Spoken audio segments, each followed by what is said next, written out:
Mes frères et sœurs, sachez qu'Allah nous a comblés de bienfaits innombrables et que le plus immense de ces bienfaits est de nous avoir guidés vers l'islam.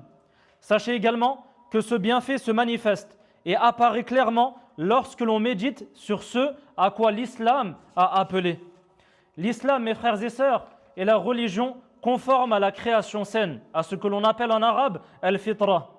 L'islam appelle à adorer Allah seul, à se soumettre totalement et exclusivement à Allah, notre Créateur. Et l'islam interdit de se soumettre totalement à autre que lui. Allah a dit, il ne leur a été ordonné que d'adorer Allah, lui vouant un culte exclusif. Ainsi, le musulman a été honoré par le fait de ne pas vouer une adoration à des animaux dépourvus de raison, ou d'invoquer des morts qui ne possèdent pour eux-mêmes, et encore moins pour autrui, ni profit ni nuisance. L'islam appelle à se soumettre entièrement et exclusivement à notre Créateur, au Créateur des cieux et de la terre. Et ceci est en parfaite conformité avec la noble cause pour laquelle nous avons été créés. L'islam, mes frères et sœurs, est la religion de la justice. Il ordonne d'être juste avec tout le monde et interdit toute forme d'injustice. Allah a dit, soyez justes, car cela est plus proche de la piété. Un exemple en est ce qui s'est produit à l'époque du prophète alayhi salatu wassalam. Le prophète alayhi salatu wassalam a voyagé vers la Mecque, il a quitté Médine pour voyager vers la Mecque avec ses compagnons afin d'accomplir la Umrah. Et avant d'arriver à la Mecque, les polythéistes de la Mecque l'ont empêché d'entrer à la Mecque, lui ainsi que ses compagnons, afin d'accomplir la Umrah. Lorsqu'ils ont fait face à cette injustice, certains des compagnons du prophète alayhi salatu wassalam ont voulu se venger. Ils ont voulu s'attaquer à certains polythéistes de la Mecque. Et Allah subhanahu wa ta'ala leur a interdit cela, car ceci était une forme d'injustice. Allah a dit, et que la haine pour un peuple qui vous a obstrué le chemin de la mosquée sacrée ne vous incite pas à transgresser. C'est-à-dire que même dans cette situation où les polythéistes ont empêché la personne la plus aimée auprès d'Allah subhanahu wa ta'ala d'accomplir l'une des adorations les plus méritoires, l'une des meilleures adorations en islam, malgré cela, eh bien, l'injustice reste interdite. Même dans cette situation, l'injustice reste interdite. Et donc ceci nous montre la beauté de cette religion. C'est pourquoi il n'est pas permis en islam de mentir à celui qui t'a menti, ni de trahir ou d'arnaquer celui qui t'a trahi ou arnaqué. L'islam est également la religion de la miséricorde. Le prophète sallallahu alayhi wa sallam a dit, le miséricordieux fait miséricorde à ceux qui sont miséricordieux. Faites miséricorde à ceux qui sont sur terre, celui qui est au ciel vous fera miséricorde. Parmi les exemples de cela, le prophète sallallahu alayhi wa sallam a un jour embrassé son petit-fils qui s'appelle Al-Hassan ibn Ali. Un homme lui a alors dit, j'ai 10 enfants et je n'ai jamais embrassé un seul parmi eux. Le messager d'Allah, le prophète alayhi salatu wassalam, a alors regardé cet homme et lui a dit, celui qui ne fait pas miséricorde ne recevra pas miséricorde.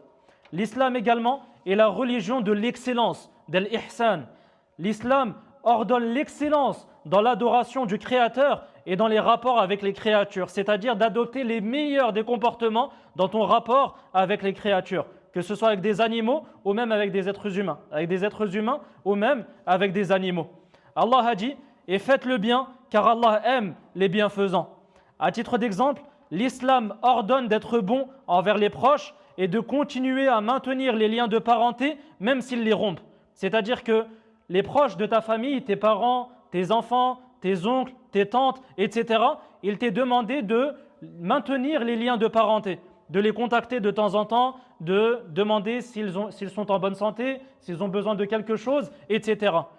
Et même si les proches de ta famille coupent les liens de parenté, c'est-à-dire qu'ils ne te contactent plus, ils ne t'adressent plus la parole, ils ne t'envoient plus de messages, ils ne t'appellent plus, eh bien dans cette situation, il t'est demandé de continuer à maintenir les liens de parenté. Le prophète alayhi salatu wassalam a dit, celui qui maintient les liens de parenté n'est pas celui qui rend l'appareil. Ce n'est pas celui qui maintient les liens de parenté lorsque les proches de sa famille maintiennent les liens de parenté avec lui. Celui-ci n'est pas celui qui maintient réellement les liens de parenté. Le prophète alayhi salatu wassalam nous dit, mais c'est plutôt celui qui les rétablit quand ils sont rompus. L'islam est également la religion de la sagesse. Allah a dit, appelle au sentier de ton Seigneur avec sagesse et bonne exhortation.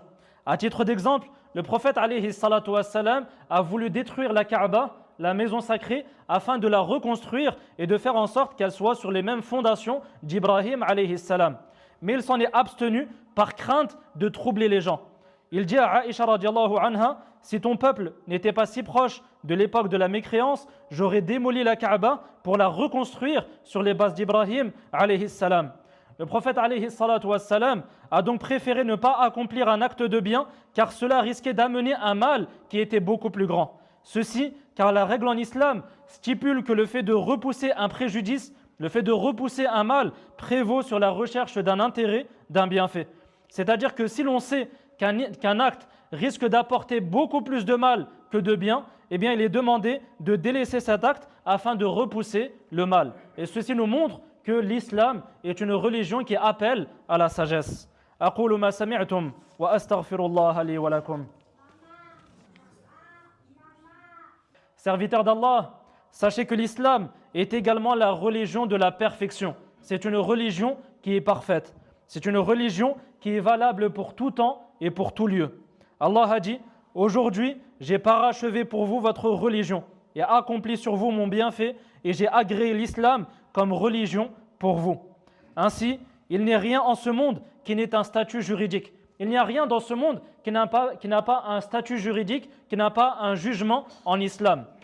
Même à notre époque, où il y a des nouvelles technologies qui sont apparues, il y a l'intelligence artificielle, les ordinateurs, les téléphones, etc.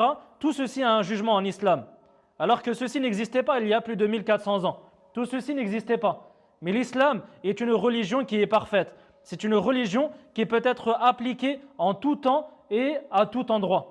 Et parmi les exemples de cela, il y a le fait que toute chose dans cette vie d'ici-bas, même les nouvelles technologies, disposent d'un statut juridique en islam.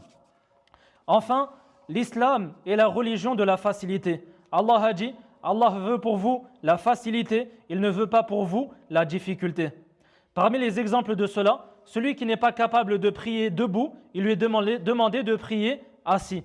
Et s'il ne peut pas, alors il prie allongé sur le côté. Et ceci nous montre que l'islam est une religion qui est basée sur la facilité. Allah veut pour nous la facilité et il ne veut pas pour nous la difficulté.